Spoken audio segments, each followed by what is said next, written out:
नमस्कार, बहुत स्वागत है आपका। देवभूमि समाचार देख रहे हैं आप और मैं हूं आपके साथ शिवम सोनी। अंकिता हत्याकांड से जुड़ी दो बड़ी खबरों का जिक्र करते हैं, जहां पर एक तरफ अंकिता हत्याकांड में आरोपी का नार्को टेस्ट तो दूसरी ओर आरोपी पुलकित के पिता विनोद आर्य पर शिकंजा कसता जा रहा है।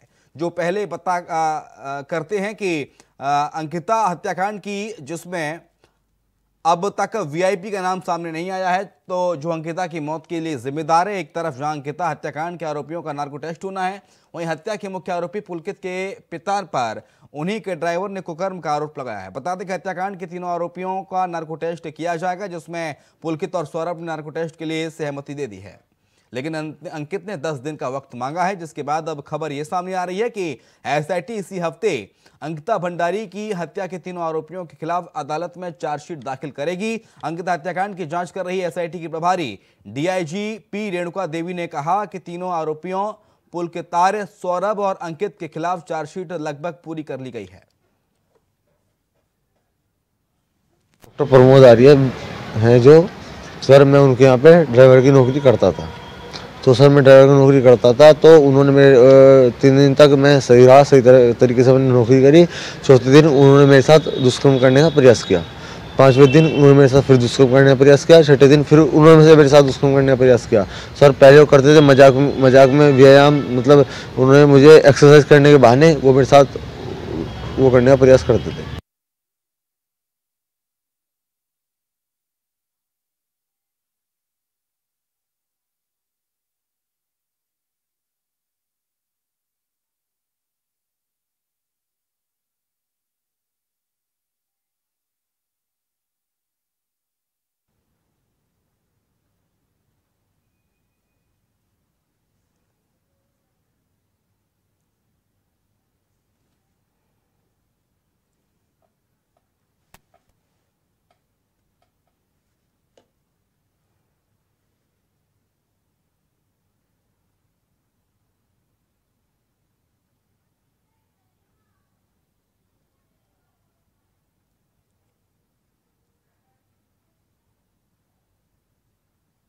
उत्तराखंड विधानसभा में बैकडोर से 2016 में भर्ती हुए अभ्यर्थियों को सुप्रीम कोर्ट से बड़ा झटका लगा है। हाई कोर्ट के फैसले के खिलाफ कुछ कर्मचारी आज सुप्रीम कोर्ट गए थे और आज सुप्रीम कोर्ट ने सुनवाई करते हुए उनकी याचिका को निरस्त कर दिया।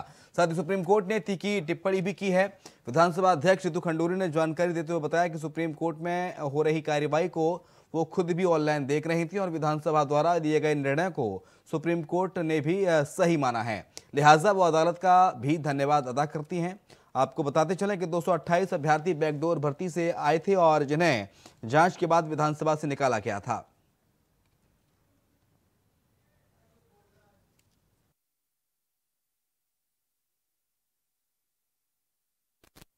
उत्तराखंड विधानसभा में जो भर्तियां हुई थी और जो निर्णय माननीय उच्च न्यायालय उत्तराखंड के खंडपीठ ने, डबल बेंच ने लिया था, उसके खिलाफ कुछ लोग आज माननीय सर्वोच्च न्यायालय पहुंचे थे। यहाँ पर एक विशेष याचिका एसएलपी लगाई गई थी और यहाँ पर जो डबल बेंच था उन्होंने उस पिटीशन को खारिज किया है। जब पिटीशन डिसमिस हुई उसके बाद जो पिटिशनर्स थे उनके वकील ने ये बात कही कि वो उस पिटीशन को विड्रॉ करना चाहते हैं, जिसकी परमिशन डबल बेंच ने उन्हें दी। उधर नगर निगम के 47 वार्डों में घर घर कूड़ा उठाने के लिए 2 महीने में भी कंपनी का चयन नहीं हो पाया है। इसके लिए 2 बार टेंडर भी हो चुके हैं, लेकिन टेंडर प्रक्रिया लंबी होती जा रही है। नगर स्वास्थ्य अधिकारी का कहना है कि टेंडर के लिए 6 कंपनियों ने आवेदन किया था, जिसमें से 3 कंपनी टेक्निकल बाहर हो गई हैं। बाकी बची 3 कंपनियों के बारे में जानकारी की जाएगी और किस तरह से काम करेंगे। जो लेटेस्ट है हमारे पास है, तो कहने के लिए यही है कि 6 में से 3 लोग जो हैं टेक्निकली जो है बाहर हो गए थे, जिसमें से बाकी जो बचे हुए 3 हैं उनका भी जो है हमारा एवेल्युएशन चल रहा है, जिसमें उन लोगों के जो है हम लोग प्रेजेंटेशन देख रहे हैं और उनकी जो किस मेथोडोलॉजी में वो लोग करेंगे कार्य आगे संपादन, उसके क्रम में जो है उनके फिर आगे जाके खोला जाएगा। अभी 3 में से 2 का हम लोगों ने जो है मेथोडोलॉजी हम लोगों ने प्रेजेंटेशन देख लिया है, 1 का आज देखेंगे और अगले 1 से 2 दिन के अंदर हम लोग जो है उसकी फाइनेंशियल बिट खोल देंगे। उधर उत्तराखंड के पर्यटन और लोक निर्माण विभाग मंत्री सतपाल महाराज ने पौड़ी पहुंचकर करीब 7 करोड़ की योजनाओं का शिलान्यास किया। इसके साथ ही सतपाल महाराज ने जिले के तमाम अधिकारियों के साथ जिले के विकास कार्यों की प्रगति को जानने के लिए समीक्षा बैठक भी की। सतपाल महाराज ने कहा, खराब सड़कों की हालत को लोक निर्माण विभाग जल्द सुधार ले, जबकि जिले की सड़कों के डामरीकरण में बरती जा रही लापरवाही पर भी महाराज ने संज्ञान लेते हुए बताया कि घटिया डामरीकरण से बन रही सड़कों को उनके निर्देशों पर तोड़वाया जा रहा है।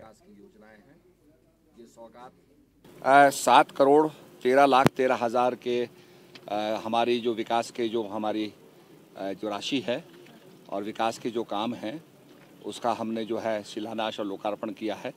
ये 7 करोड़ 13 लाख 13 हज़ार की सौगात मैंने पौड़ी को दी है। मुझे बड़ी खुशी हो रही है और आज हमारे विधायक हैं सम्मानित, उनके साथ बैठ करके हमने पूरा विकास के जितने भी काम पौड़ी में हो रहे हैं, पौड़ी ज़िले में हो रहे हैं, उनका अनुश्रवण किया और हिदायत दी है कि भाई बड़े वेग से हम काम करें और तन्मयता से काम करें और सड़कों का रखरखाव करना बहुत ज़रूरी है। बात हरिद्वार की करेंगे, जहां पर डोईवाला शुगर मिल में गन्ने से लदी ट्रैक्टर ट्रॉली पलट गई। स्थानीय लोगों का कहना है कि अक्सर हरिद्वार की ओर से ओवरलोड गन्ने की गाड़ियां सड़कों पर दौड़ती रहती हैं, लेकिन पुलिस और आरटीओ विभाग मौन बनकर ये सब देखता है। इसलिए प्रशासन को इन ओवरलोड गन्ने से भरी गाड़ियों पर कार्रवाई करनी चाहिए ताकि भविष्य में कोई हादसा न हो। 80 क्विंटल होना चाहिए, ये ज्यादा नहीं होना चाहिए। ट्रक के बराबर है? गलत है, एक ट्रक के बराबर है? ट्रक से ज्यादा है, ज्यादा है ये। ट्रक भी इतना नहीं लाता। एक्सीडेंट का डर रहता है? बिल्कुल एक्सीडेंट का डर है, कोई पलट जाए, कोई साइड में हो दब जाए। अब ये पलट के देखो। हाँ जी। उत्तराखंड की ग्रीष्मकालीन राजधानी गैरसैंण में विभागों में अधिकारियों की तैनाती को लेकर तीसरे दिन भी पत्रकारों का धरना जारी रहा। तो वहीं धरने को अपना समर्थन देने शहीदों के परिजन गैरसैंण धरना स्थल पर पहुंचे और इस दौरान मरणोपरांत शौर्य चक्र विजेता रघुवीर सिंह चौहान के पिता आनंद सिंह चौहान ने कहा कि सरकार ने गैरसैंण को मजाक बनाकर रख दिया है।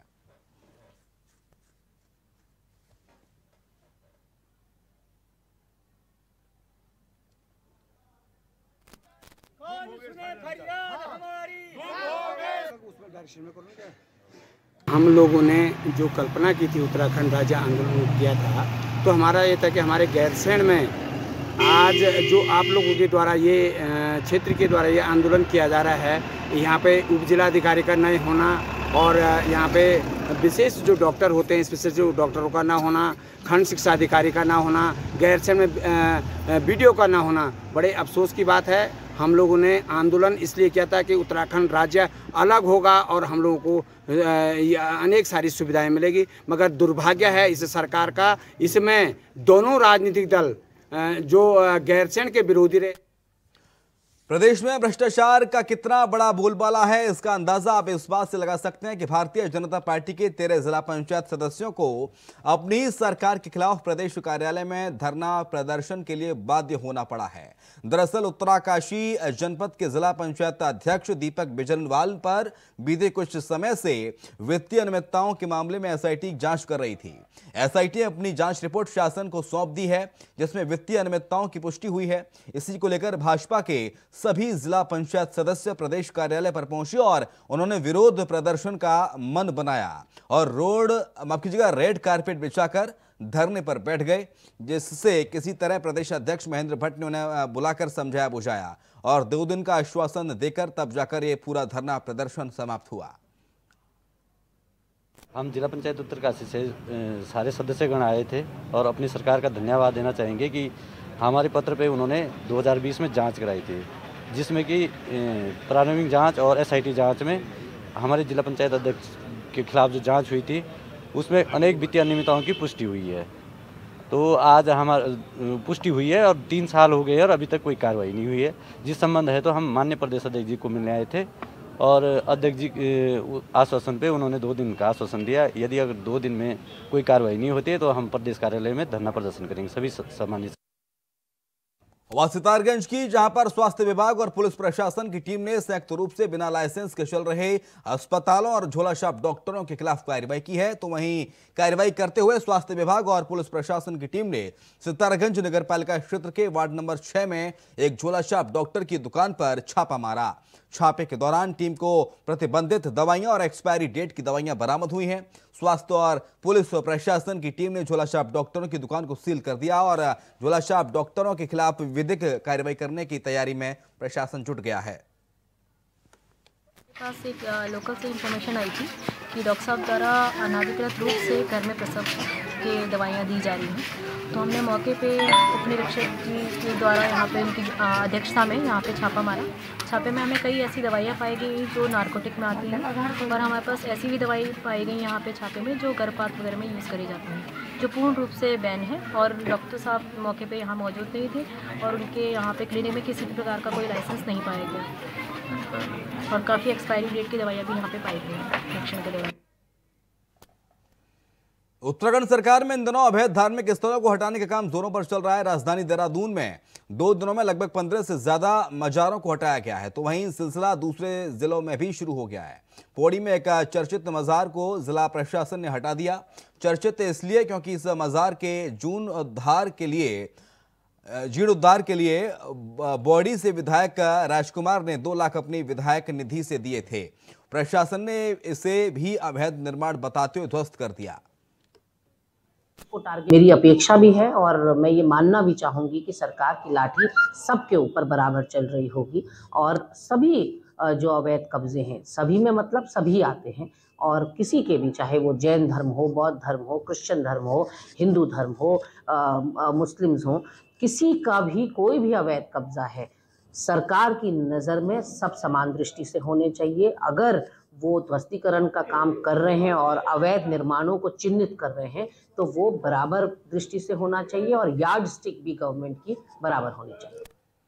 इधर मुख्यमंत्री पुष्कर सिंह धामी ने अवैध अतिक्रमण को लेकर सरकार की कार्रवाई को सही ठहराते हुए कहा कि राज्य में जो भी इस तरीके के अपराध करेगा और सरकारी जमीनों पर कब्जा करने का काम करेगा, उसके खिलाफ ऐसे ही अतिक्रमण की कार्रवाई जारी रहेगी।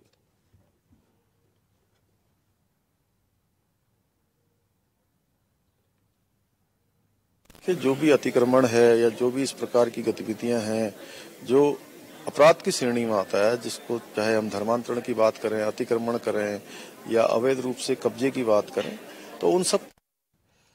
वन मंत्री सुबोध उनियाल ने राज्य में वन भूमि पर हो रहे अवैध कब्जों के खिलाफ अधिकारियों को लगातार कार्रवाई करने के निर्देश दिए हैं, जिससे किसी भी प्रकार से वन भूमि को बचाया जा सके। वन मंत्री सुबोध उनियाल ने कहा कि राज्य में 1980 का वन कानून लागू है और इस कानून के चलते ऐसे किसी भी अवैध निर्माण के खिलाफ कार्रवाई की जा सकती है। वन मंत्री सुबोध उनियाल ने कहा कि वन भूमि पर अगर राज्य गठन से पहले धार्मिक स्थलों के नाम पर अतिक्रमण हुआ है तो उनको भी चिन्हित करने का काम किया जा रहा है, जिस पर भविष्य में उचित कार्रवाई की जाएगी।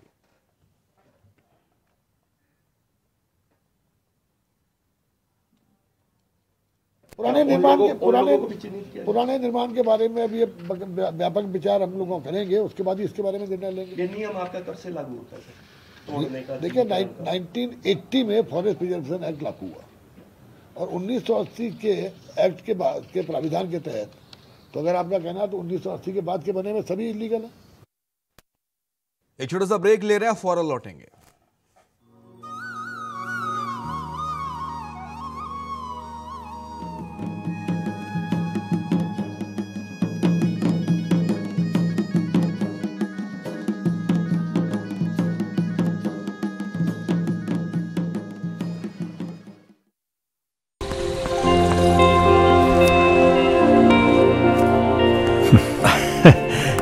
ये कुछ दवाइयां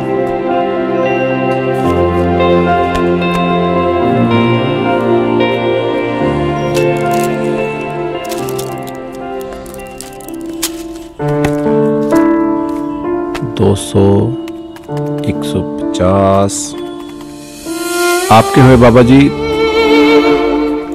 1350 रुपये।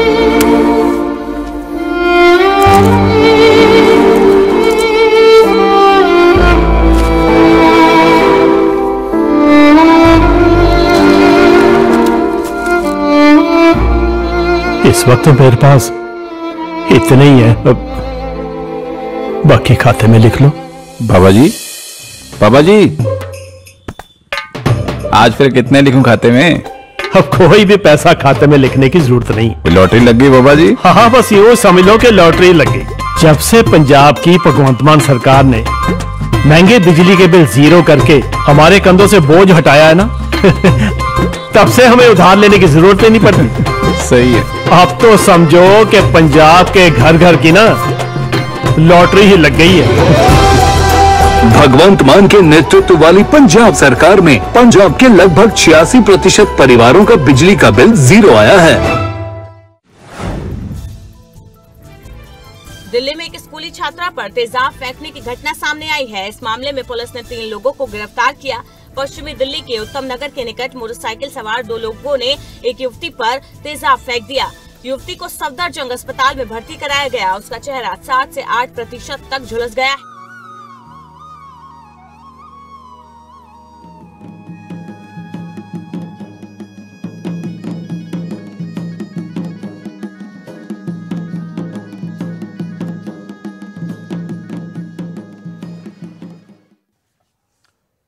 ब्रेक के बाद आपका स्वागत है। लोक निर्माण विभाग द्वारा जवाड़ी बाईपास कालापौड़ थापला कोयला मोटर मार्ग निर्माण का मलबा डंपिंग जोन की बजाय सीधे मंदाकिनी नदी में गिराया जा रहा है, जिससे जलीय जीवन पर भारी संकट गहरा गया है। यही नहीं, इस पूरे मोटर मार्ग पर कहीं भी डंपिंग जोन नहीं है। ऐसे में खुलेआम मलबे को नदी में गिराया जा रहा है।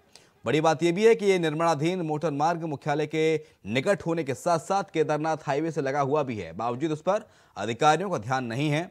अब जिलाधिकारी ने इस पर कार्रवाई का भरोसा दिया है। आपको बता दें कि ये रुद्रप्रयाग लोक निर्माण विभाग की बड़ी लापरवाही है, जिसमें सड़क कटिंग से आने वाले मलबे को मंदाकिनी नदी में डाला जा रहा है, जो जलीय जीवन पर गहरा संकट बन सकता है। देखिए, जितनी भी हमारी निर्माण एजेंसीज हैं उनको ये समय समय पर आगाह भी किया गया है और हमने कार्रवाई भी करी। यदि वो अपने डंपिंग जोन जो उनका अनुमोदित डंपिंग जोन है उसके इधर उधर कहीं अगर मलबा डालते हैं, और इस वाले प्रकरण में भी मैं संज्ञान लेकर निश्चित तौर पर उन पर जुर्माना भी लगाया जाएगा। और यदि उनके द्वारा कोई नदी का बहाव में रुकावट करने की या फिर कोई और मलबा इधर उधर डाला गया तो उन पर आगे कार्रवाई भी की जाएगी। इसमें जब वन विभाग जब भी लैंड ट्रांसफ़र प्रपोजल होता है तो उसमें काफ़ी शर्तें दी जाती है कि जो डेजिग्नेटेड जो मक डिस्पोजल साइट है वहीं पे मलबा डाला जाए और प्रॉपर उसका नीचे से सुरक्षा दीवार दी जाए।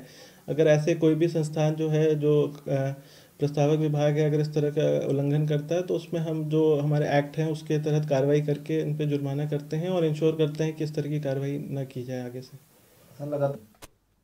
बात लक्सर की कर लेंगे, जहां पर औषधि निरीक्षक अनीता भारती ने अपने टीम के साथ पहुंचकर मेडिकल स्टोरों की जांच की है। लक्सर नगर के अलावा रायसी, कुड़ी, भगवानपुर और खानपुर ब्रह्मपुर में 10 से अधिक मेडिकल स्टोरों पर पहुंचकर जांच की गई। जांच में सभी मेडिकल स्टोरों के पास लाइसेंस मौजूद मिले, जहां पर तलाशी के दौरान स्टोर पर किसी भी तरह की नशीली या आपत्तिजनक दवाइयां भी नहीं थीं। हालांकि दुकान में पर्याप्त जगह न होने पर टीम ने 2 मेडिकल स्टोर बंद करा दिए। है। जैसा कि मेडिकल स्टोरों पर कई तरह की सावधानियां नहीं बरती जा रही हैं, जैसे फार्मेसिस्ट दुकान पे नहीं है या नारकोटिक दवाइयां जिनका मिसयूज बहुत ज़्यादा हो रहा है, लाइफ सेविंग ड्रग्स हैं वो, और उसका प्रयोग लोग नशे के लिए कर रहे हैं। तो ऐसी लोगों को हिदायत दी गई है कि प्रॉपर तरीके से फार्मेसिस्ट के प्रेजेंस में देंगे और पूरा रिकॉर्ड मेंटेन करेंगे। और कई दुकान ऐसे हैं जो मानकों के आधार पर जो है अपना फॉलो नहीं कर रही हैं सारे रूल्स रेगुलेशन, तो ऐसी स्थिति में 4 दुकानों को बंद कराया गया है। बात पौड़ी की करेंगे, जहां पर कालजीखाल विकासखंड के केमोली गांव के जंगलों के बीच बनी मजार को जिला प्रशासन ने ध्वस्त कर दिया। इस मजार के लिए पौड़ी विधायक राजकुमार पौड़ी ने विधायक निधि से 2 लाख रुपए निर्माण के लिए दिए थे, जिसके बाद से विश्व हिंदू संगठन ने विधायक के खिलाफ आवाज बुलंद की। मामला गुरु ना हो, इसको देखते हुए जिला प्रशासन पौड़ी ने जेसीबी के माध्यम से मजार के ध्वस्तीकरण का काम पूरा कर दिया। मजार के लिए कोई पैसा नहीं दिया था निर्माण करने के लिए, ये केवल मैंने टीन शेड बनाने के लिए पैसा दिया था, वो भी हिंदुओं की आस्था के कारण मैंने पैसा दिया, क्योंकि वहाँ पर जो है मुसलमान तो कोई है नहीं। अगर कोई किसी ने मजार बनाई है तो वो मेरे संज्ञान में नहीं था, लेकिन ये था कि मर्धार जगह का नाम है और वहाँ पर टीन शेड बनाने की बात आई थी। तो हमारे मंडल अध्यक्ष के द्वारा जो प्रस्ताव मेरे पास आया उसमें मैंने विधायक निधि रिलीज की है और वो कार्य हुआ नहीं था। ये जो है बात का बतंगड़ बनाने वाली बात है। अवैध जो कंस्ट्रक्शन है ये नहीं होना चाहिए, और वैसे भी आपको पता है कि यहाँ बड़ा कंजेशन है और ट्रैफिक जैम लग जाते हैं, तो उसके निराकरण के लिए और मैं चाहता हूं कि भावी योजना यहाँ पर एक रिंग रोड बनाया जाए, जिससे कि पौड़ी जिले को, पौड़ी टाउन को छोड़ते हुए आप पेरिफेरी से निकल जाएं, तो एक ग्रेटर रिंग रोड की हम लोग यहाँ योजना बनाएंगे, जिससे कि आबादी भी कंटेन हो जाए और यहाँ पर जो है लोगों को सुविधा भी हो और शहर के अंदर कंजेशन ना हो। तो उसके लिए आगे भावी योजना हम लोग बनाएंगे। बात देहरादून की, जहां पर बीजेपी प्रदेश अध्यक्ष महेंद्र भट्ट ने कहा है कि प्रदेश में जन स्वास्थ्य सेवाओं को लेकर विपक्ष हमेशा हमला करता है। अब उन स्वास्थ्य सेवाओं को दुरुस्त करने का काम भाजपा सरकार में जारी है। प्रदेश अध्यक्ष ने कहा कि स्वास्थ्य मंत्री डॉक्टर धन सिंह रावत लगातार स्वास्थ्य व्यवस्थाओं को दुरुस्त करने का काम कर रहे हैं। प्रदेश में लगातार अस्पतालों का निरीक्षण किया जा रहा है और जो कमियां हैं उन्हें दूर किया जा रहा है। स्वास्थ्य उत्तराखंड के पलायन का कारण रहा है और गुणात्मक सुधार उसमें हो रहा है। ये ठीक है, बहुत से स्थान अभी ऐसे होंगे जिन स्थानों पर इसमें सुधार की आवश्यकता है। धन सिंह जी बाकायदा मॉनिटरिंग कर रहे हैं, हर हॉस्पिटल के अंदर जा रहे हैं और आप देखेंगे 6 महीने का गुणात्मक बहुत सुधार उसमें आपको दिखाई देगा। कि स्वयं प्रधानमंत्री जी इस विषय को संज्ञान में लिया है और प्रधानमंत्री जी ने मुख्यमंत्री जी से कहा है कि उत्तराखंड के पलायन के जो आधार रहे हैं उनमें गुणात्मक सुधार होना है। और माननीय मुख्यमंत्री जी स्वयं ही, अभी आपको पता होगा, समीक्षा बैठक उस क्षेत्र में उन्होंने किया है। वरिष्ठ पुलिस अधीक्षक जनपद उधम सिंह नगर के द्वारा नशे के विरुद्ध चलाए जा रहे अभियान में अपर पुलिस अधीक्षक काशीपुर और क्षेत्राधिकारी काशीपुर के निर्देशन में जसपुर पुलिस द्वारा टीम बनाकर प्रभारी निरीक्षक जसपुर के नेतृत्व में नशे के विरुद्ध कार्रवाई करते हुए पतरामपुर रोड फैज ए आम स्कूल के पास थाना जसपुर के चास रिकवरी में 6.2 ग्राम स्मैक के साथ 3 तस्करों को गिरफ्तार किया गया।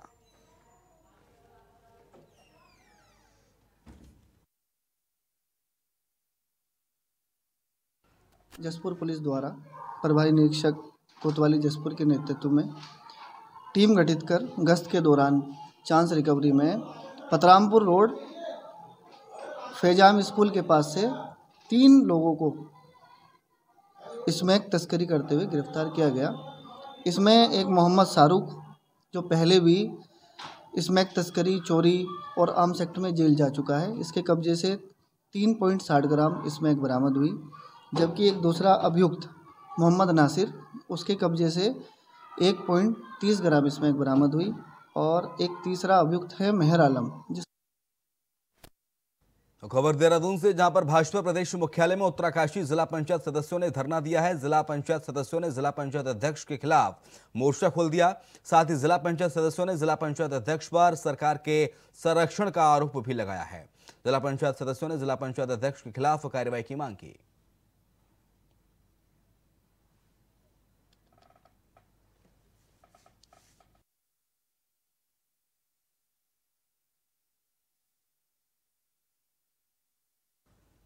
और इसके साथ देवभूमि समाचार में इतना ही। खबरें लगातार जारी हैं।